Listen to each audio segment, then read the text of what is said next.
Welcome to the NBA Now by Chat Sports. I am Nic Rohloff, and we are talking some Olympic basketball today. Yes, the Olympics are coming to a close, and there was a lot of basketball played with some of the best players in the world, and we want to go through the winners and losers. Now, we will mention some specific players. We will also mention a country as a whole in their basketball program moving forward. But before we get into that, I want you to follow me over on Twitter/X.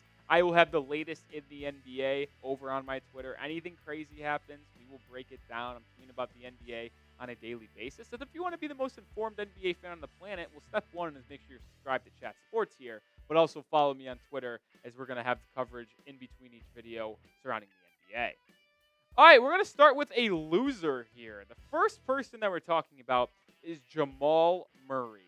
He really struggled for Team Canada, and it is really concerning if you're asking me. And if you're a Nuggets fan at home, I would be slightly concerned about what I saw from Jamal Murray. He stunk up the joint, man. Canada, who is probably the team that I thought behind USA had the best chance to win the Olympics and win the gold medal, ended up not really being the case as they got bounced out really early by France. And this had me wondering what went wrong with Team Canada, and part of it was Jamal Murray struggling, because I thought they had the best backcourt in the Olympics with Jamal Murray, with Shai Gilgeous-Alexander. You have some players like RJ Barrett as well, but Jamal Murray was terrible in 4 games in the Olympics.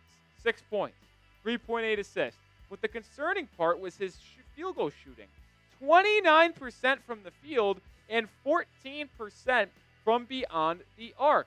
That was as bad as it gets. And it goes beyond the raw numbers. When you watch Jamal Murray play in these Olympic Games, I was very, very concerned by the lack of his ability to beat defenders off the dribble. He simply just could not beat guys to his spot. And he was getting absolutely clamped up, which made it very, very difficult for him to get good looks there. I don't know if he's injured. I don't know if he has nagging injuries or not. But there is something to it, at least in my eyes, that he was getting absolutely locked up in the Olympics. He was relegated to the bench. I thought they were going to start him and SGA together. Ultimately, not the case. And he went to the bench. And in the elimination game where he got knocked out for France, shot 3 of 13 off the bench. Absolutely abysmal. So let me know, did you watch the Olympics? That's a fair question. I watched most of the games, but you let me know if you guys watched the Olympics as a whole, but also Olympic basketball. So I've watched your ass around to know. Winner, Kevin Durant for United States. And I just want to personally congratulate KD. And I know he's going to think holy crap, Nic Rohloff of Chat Sports personally congratulated me. This is the best day of my life. I know, KD. It really is. But congrats to Durant on a serious note, because he became the most leading scorer in USA basketball history. One of the most prolific scorers in the game of basketball's history. Is now the leading guy for Team USA. Congrats to KD. He's just been a terrific player for his career and for the United States. And he's looked like the KD of old as well. He was part of that terrific comeback for the United States against Serbia. Now, you can thank Steph Curry for going nuclear as well.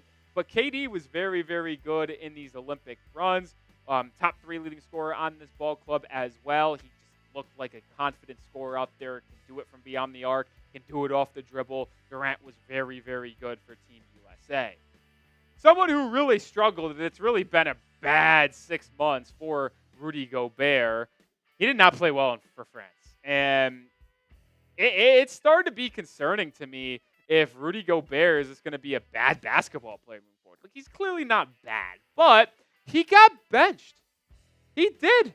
In the semifinal game for France, he got benched. He played 5 minutes in that basketball game.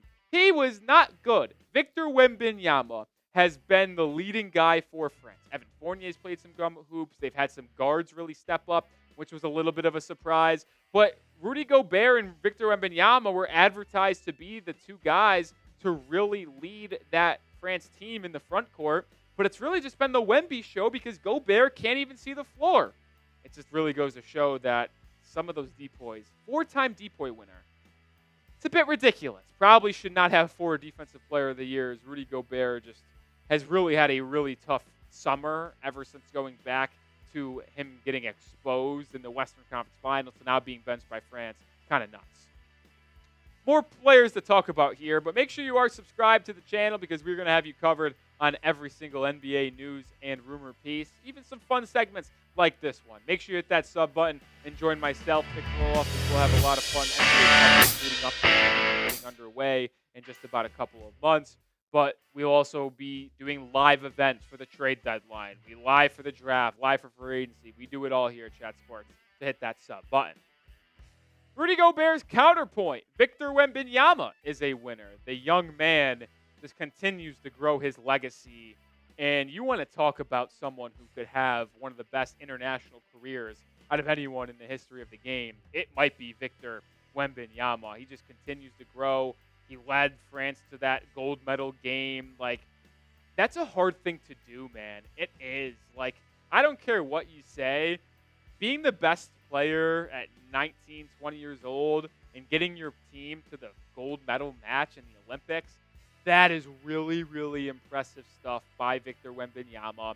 And he is expected to just have a massive second year for the San Antonio Spurs. He is a clear winner in my eyes.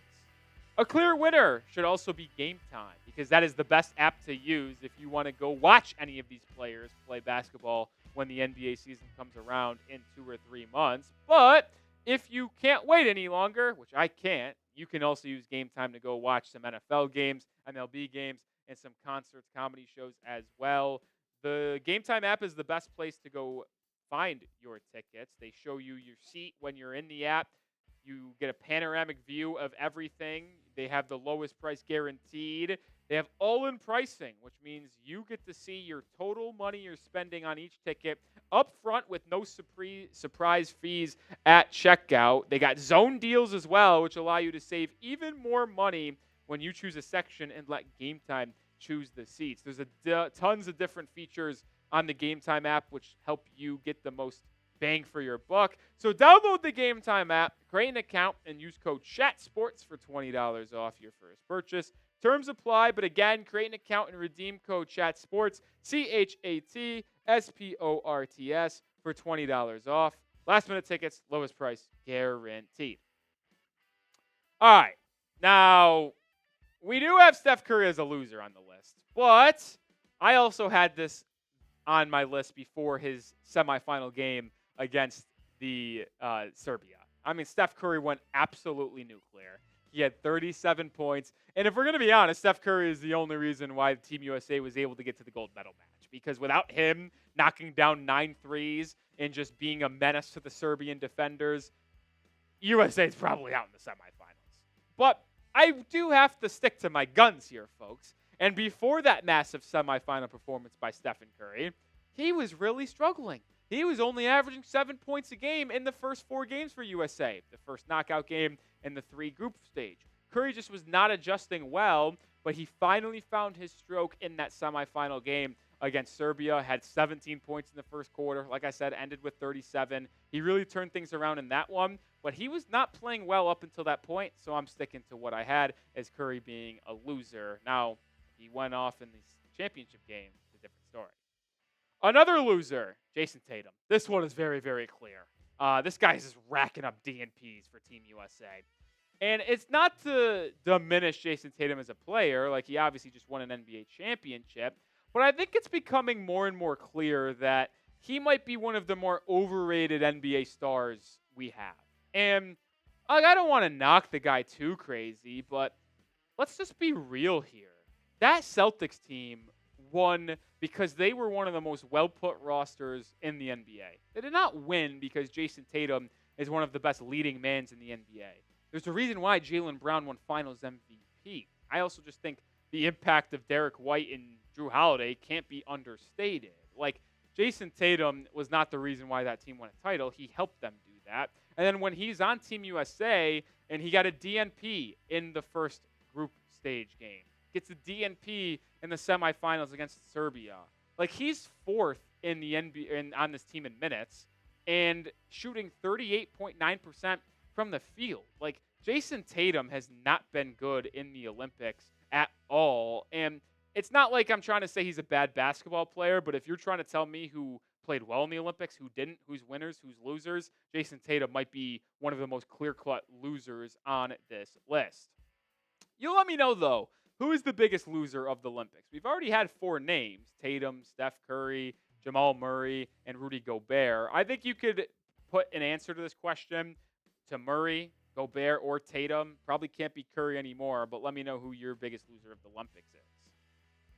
The only player or non-player we're going to talk about, winner, South Sudan basketball. And I know this is an NBA show, and we're primarily talking about NBA people, but shout out to South Sudan because Luol Deng is starting to put together a little program out there, and they really showed up, and heck, they almost made the knockout portion of the Olympics. Coming out of absolutely nowhere, they almost beat Team USA in a friendly.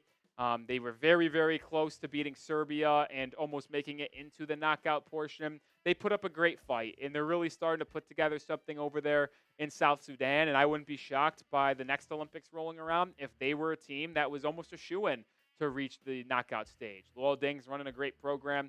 Carlik Jones was great. JT Thor, Wenyan Gabriel. They had some dogs over there in South Sudan, so hopefully they continue on an upward trajectory. Final player we're talking about here, and it's a loser, Joel Embiid from Team USA, someone who has been downright horrific for the Team USA. But I will say this, in that game against Serbia in the semifinals, Joel Embiid played really big down the stretch of that game. But out of the main rotation players for the United States, it is pretty evident that he is the worst one. It's just his brand of basketball doesn't fit the FIBA rules. He just goes out there and flops a lot, tries to get to the free throw line. The game is officiated internationally. They don't give you as much head fake calls and flopping calls. And Joel Embiid's really struggled because of that. So I hope this is a wake-up call for Embiid. Probably won't be, to where if he returns to the NBA, he doesn't just try to foul bait all the time and tries to actually score real baskets. But he's probably just going to go back to his old ways anyway. Who are we kidding? But he has not been good on Team USA. All right, that's going to do it for today's video. Hope you enjoyed this different type of segment. I don't think it's ever been done before on the channel, so I wanted to try it out here, Team USA winners and losers. And if you want more content on the NBA, like I said at the beginning, follow me on X/Twitter at Nic_Rohloff if you want more NBA content.